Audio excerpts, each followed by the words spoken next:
They say politics is dirty, but what if it's deadly? In Abuja, whispers are spreading like wildfire. Did President Bola Tinubu secretly greenlight a plot to eliminate Captain Ibrahim Traoré of Burkina Faso?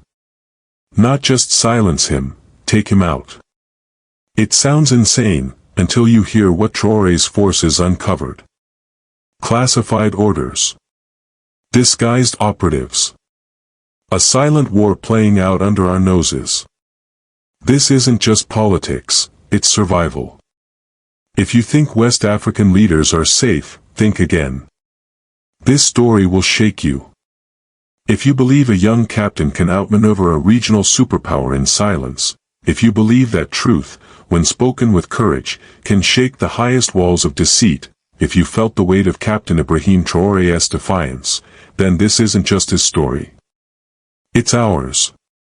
Don't forget to like, share, and subscribe, not just to follow the story, but to be part of it. The storm didn't start in Ouagadougou. It started with a whisper that dared to speak. Tinubu stayed silent. Traoré exposed the game, and now, the whole continent is watching. The question is, will you? And that's where it all began, with a rumor too dangerous to ignore. At first, it sounded like the usual political gossip in Abuja. People murmured about a list. A classified directive. A green light to resolve a threat to West Africa's stability. The name on that list? Captain Ibrahim Traoré. Young, defiant, and increasingly popular across the Sahel. To some, a symbol of hope. To others, a ticking time bomb. Most people didn't believe it. Why would Nigeria, a so-called democratic powerhouse, risk everything by plotting against a sitting head of state, even a military one? But something about the rumor stuck. It spread too fast, too specifically, and from too many different sources. Insiders close to the ECOWAS Council claimed they overheard private briefings that hinted at direct interventions if Burkina Faso refused to fall back in line. Nigerian opposition figures began raising eyebrows in hushed tones. Even journalists who normally kept their heads down started asking quiet questions, off the record, of course. Then came the strangest part. Several high-ranking officials in Abuja were suddenly rotated or reassigned. No explanations. No announcements. Just gone. Disappeared from their roles overnight. One of them, rumored to be linked to intelligence operations in the Sahel, reportedly fled the country. People started connecting the dots. And the pattern wasn't pretty. This wasn't just about military alliances.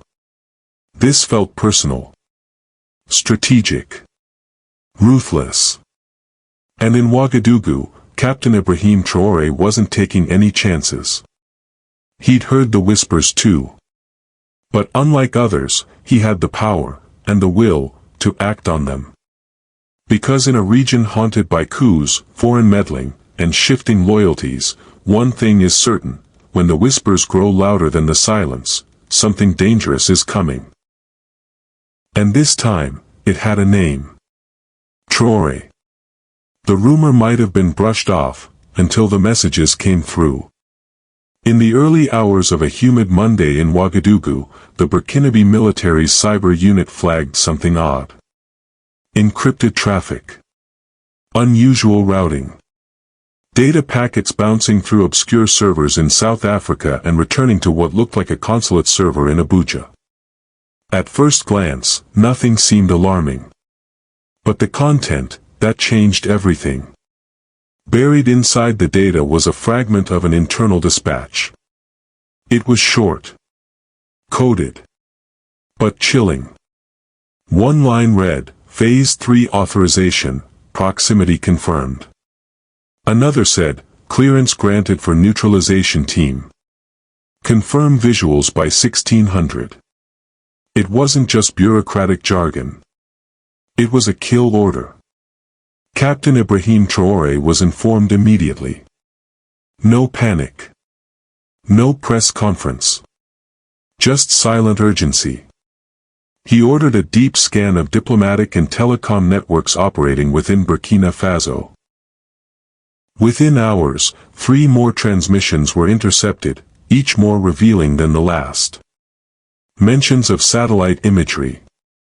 An agent posing as a telecom technician. A secondary plan labeled Firebird Protocol. One name kept appearing in the metadata, sbase/nga. Intelligence officers speculated it referred to a Nigerian covert command center. Then came the final proof. A junior communications officer, fresh out of university, found a misrouted email attachment. A PDF marked confidential. It detailed movement patterns of Captain Ibrahim Traoré, his convoy routes, and even his preferred coffee stop near the Parliament building. That wasn't surveillance. That was targeting. By that point, the pieces clicked into place. Traoré's security detail went into lockdown mode. Roads were sealed. Aircraft movement was restricted. The country, without any official declaration, was under high alert. And all the while, Abuja stayed silent. Not one word. Not one denial. In the intelligence world, silence isn't neutral. It's strategic. It's confirmation disguised as diplomacy. Captain Traoré wasn't going to wait for an incident. He'd seen what happened to leaders who waited. This wasn't paranoia. This was war, wrapped in cables, disguised in code, and routed through embassies. And if Nigeria had really sent wolves into his house, he was going to make sure they never got out alive. What happened next shocked the entire region, and proved the whispers were far more than just whispers. Captain Ibrahim Traoré didn't wait. Less than 48 hours after the final transmission was intercepted, he acted. No debates. No diplomatic warnings. He issued a silent directive across Burkina Faso's military intelligence network. The order was clear: identify, isolate, and detain all foreign-linked personnel with suspicious cover roles, especially those tied to telecommunications. It began just before sunrise. Across Ouagadougou, unmarked vehicles rolled out. Small teams in civilian clothes moved swiftly, no sirens, no press. Just precision. They walked into telecom companies, consulates, even NGO offices. In one case, they found 3 Nigerian nationals dressed as broadband technicians inside a restricted area of a major communications hub. They had forged IDs. They carried unregistered satellite relay equipment. And on one of their phones, a detailed photo log of military installations. It was undeniable. They weren't technicians. They were spies. By midday, 16 individuals had been detained. Most were Nigerian nationals. A few were local collaborators. Some resisted. Others confessed, quickly, nervously, as though they knew the mission had collapsed around them. One man reportedly broke down in tears and told officers he was promised extraction through the Nigerian embassy if anything went wrong. Burkina Faso's state television aired the footage that evening. It was raw. Stark. The image of men being pulled from vans, laptops seized, phones smashed. The commentary was unfiltered: captured foreign agents suspected of planning hostile action against our head of state. Captain Traoré appeared on national TV just after the report. He didn't yell. He didn't dramatize. He simply said, "This is not about borders. This is about dignity. About sovereignty. If we do not defend ourselves, no one else will."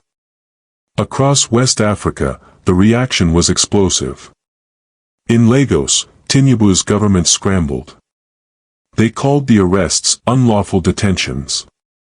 They accused Traoré of violating diplomatic immunity. But they didn't offer names. They didn't ask for their people back. They didn't deny the involvement. And that silence, the same silence from Abuja, grew louder and more suspicious by the hour. Meanwhile, in Ouagadougou, the Burkinabe people took to the streets, not in protest, but in support. They waved flags. They shouted Traore's name. They said he had defended the nation, not just from an attack, but from humiliation. What was once a rumor had become a televised reality. The message was clear: Burkina Faso was no longer a playground for foreign agendas. And if anyone tried to treat it like one again, there would be a price. Captain Ibrahim Traoré wasn't hiding anymore. He was watching. And now, so was the world. And just when everyone expected outrage, Abuja went quiet. Following the dramatic arrests in Ouagadougou, all eyes turned to Nigeria. Journalists demanded answers. ECOWAS officials waited for a statement. Analysts across the continent refreshed their news feeds, expecting some form of retaliation. Instead, President Bola Tinubu's office issued a single, sterile press release. The government of Nigeria categorically denies any involvement in hostile activity against Burkina Faso. These accusations are baseless and politically motivated. That was it. No press conference. No explanation. No names. No evidence to counter what the world had just seen on live TV. The diplomatic community was stunned. Usually, when citizens are detained abroad, especially under espionage allegations, governments act fast. They demand access. They threaten sanctions. They offer legal defense. But Tinubu didn't send a legal team. He didn't demand the release of the men caught with surveillance gear. He didn't even acknowledge them as Nigerians. It was as if they didn't exist. In Ouagadougou, that silence rang louder than any accusation. Captain Ibrahim Traoré understood the game. This wasn't just about face-saving. This was strategic ambiguity. A way for Abuja to disown its pawns while testing how far Burkina Faso would push. But Traoré wasn't interested in shadowboxing. He wanted a message out. Loud and clear. 3 days after the arrests, he addressed the nation again. This time, he didn't hold back. I have heard no apology. I have seen no respect. Only denial, and the cowardice of silence. Let the world understand, Burkina Faso is not a child to be manipulated by its neighbors. If Nigeria believes it can destabilize us through covert action, let them now understand, we were ready. That same evening, the Ministry of Foreign Affairs expelled 5 senior Nigerian diplomats, citing behavior inconsistent with the Vienna Convention. Their vehicles were escorted to the border under military guard. No fanfare. No second chances. In Lagos, tension grew. The opposition accused Tinubu of recklessness. Editorials asked whether Nigeria had truly lost its grip on regional diplomacy. Social media was ablaze with 2 competing hashtags, #StandWithTraoré and #DefendTinubu. But even then, Abuja remained silent. No clarifications. No explanations. Just a void filled with speculation. And within that void, Traoré grew stronger. He had not only thwarted what appeared to be an external plot, he had turned it into a public victory. His approval rating soared. Neighboring nations took notice. Even voices once critical of military leadership admitted, this man knows how to defend his country. Tinubu may have hoped silence would make the storm pass. But in West Africa, silence doesn't signal control, it signals guilt. And Traoré had just exposed that silence to the world. And as the silence from Abuja deepened, the region began to fracture. West Africa had always been a patchwork of shifting alliances. But this was something else. The fallout from Traore's bold move rippled far beyond Burkina Faso's borders. Mali and Niger, already allies in the Sahel resistance bloc, doubled down on their support. Publicly. Loudly. Their leaders called Traore a guardian of sovereignty and accused ECOWAS, by extension, Nigeria, of being nothing more than a puppet for foreign interests. Meanwhile, inside ECOWAS, cracks began to show. Some member states hesitated to back Tinubu. They didn't deny what had happened. They simply didn't want to be dragged into it. Diplomatic meetings turned cold. Side conversations became cautious. One by one, ministers who once praised Nigeria's leadership began changing the subject when Traore's name came up. And on the streets, Burkinabe citizens marched in unity. Not just in support of Traore, but in open defiance of Abuja. Protesters waved signs reading, "No more puppets," and "Burkina will never kneel again." Even in Lagos and Abuja, silent crowds gathered, some fearful, some curious. Others, quietly inspired. This wasn't just political fallout. It was a full-blown realignment. Traore had done what few leaders dared. He stared down the regional giant, exposed its covert hand, and walked away stronger. Tinubu, once seen as a pillar of stability, now looked isolated, reduced to denials and silence. The message across Africa was clear. Burkina Faso would no longer be bullied, and Captain Ibrahim Traoré wasn't just defending his borders, that he was redefining them. What began as a whisper ended as a reckoning. Captain Ibrahim Traoré did more than survive an alleged covert operation. He flipped the script. He exposed the playbook. And in doing so, he forced West Africa, and the world, to confront a harsh truth. Even in the age of diplomacy and summits, power is still often exercised in shadows. The world expected a soldier. What it got was a strategist. Traoré didn't lash out blindly. He didn't fold under pressure. He responded with calculated resolve, intercepting threats, seizing infiltrators, and broadcasting their confessions not as spectacle, but as warning. He showed his people that Burkina Faso was no longer a target. It was a sovereign force. Unapologetic. Awake. And what of Nigeria? President Bola Tinubu, long viewed as a symbol of democratic strength, now stood in a complicated light. His silence spoke louder than any statement. His refusal to account for the arrested operatives, the intercepted orders, or the exposed espionage painted a portrait of power used in secrecy, not in service. Even within his own borders, doubts began to spread. Was Nigeria protecting the region, or policing it? Was ECOWAS a guardian of democracy, or a weapon of influence? These weren't questions that faded with time. They deepened. In the Sahel, alliances hardened.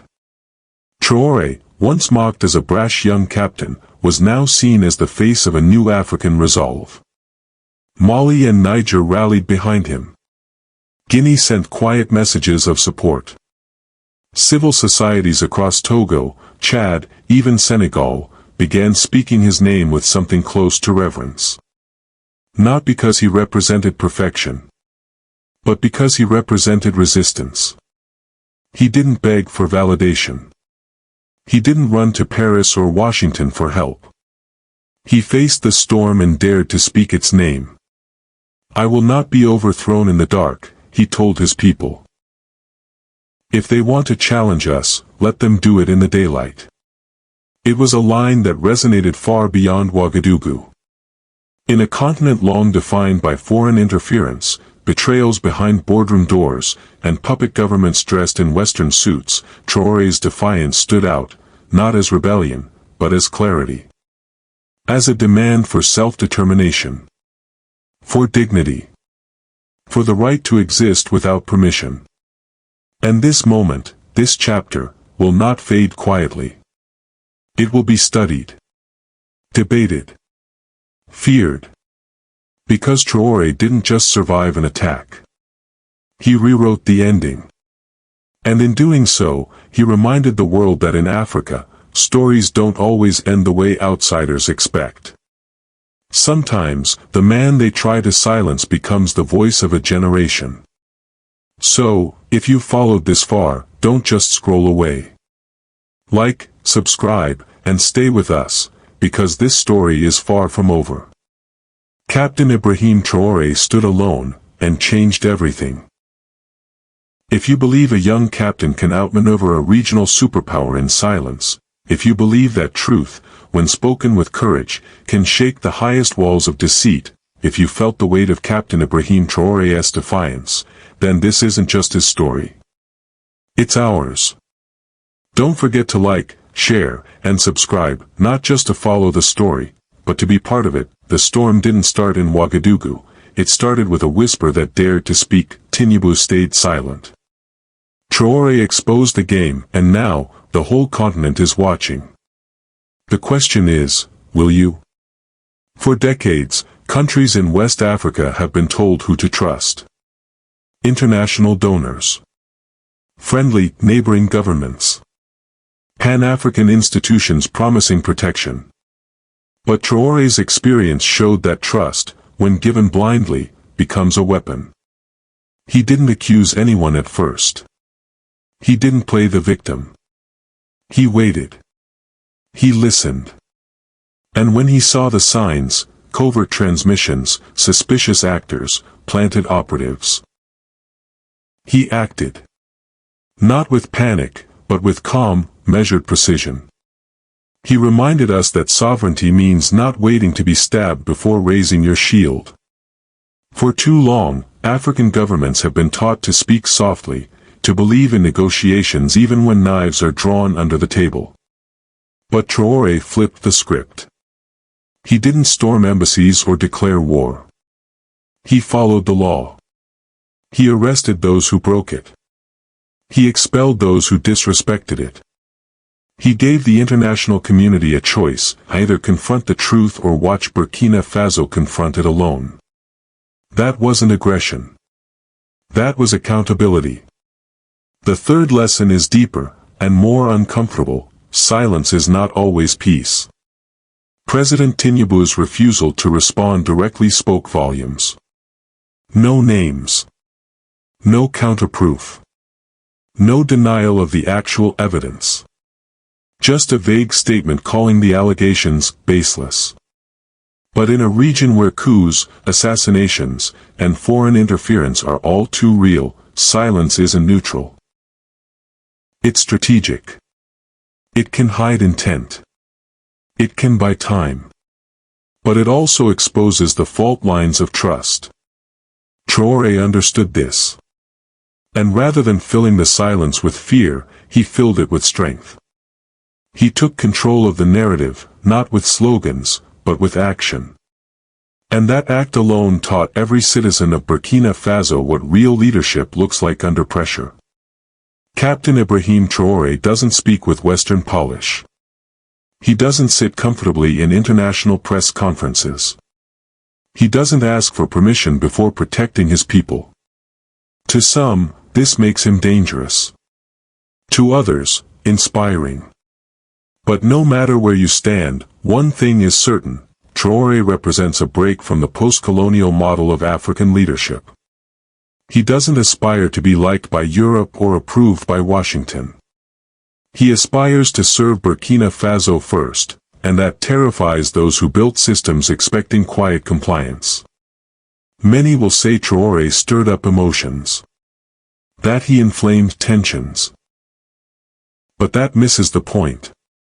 He didn't manufacture a conflict. He responded to one. And he did it not to score political points, but to remind his people that no nation, no matter how small, should tolerate intrusion, manipulation, or betrayal. His refusal to bow, his rejection of diplomatic double standards, is not arrogance. It is self-respect. And in a continent still healing from the scars of colonialism, self-respect is not just powerful, it's revolutionary. Traore didn't scream. He didn't threaten. He didn't cry out for international support. He simply moved. Quietly. Precisely. With unwavering clarity. And that clarity did more than protect his country. It changed how his people saw themselves. It gave them pride. Unity. A belief that they didn't need to be saved, they just needed to be led with honor. And perhaps that is the final lesson, that honor still has a place in politics. That in a world driven by cynicism and short-term alliances, a leader who refuses to kneel, even when pressured, is not just rare, he's necessary. Because leadership isn't just about who holds power. It's about who protects the powerless, who keeps their promises, who stays when others flee, who speaks truth, even when it's dangerous, and who understands that sometimes, the greatest act of strength is standing alone, because you are.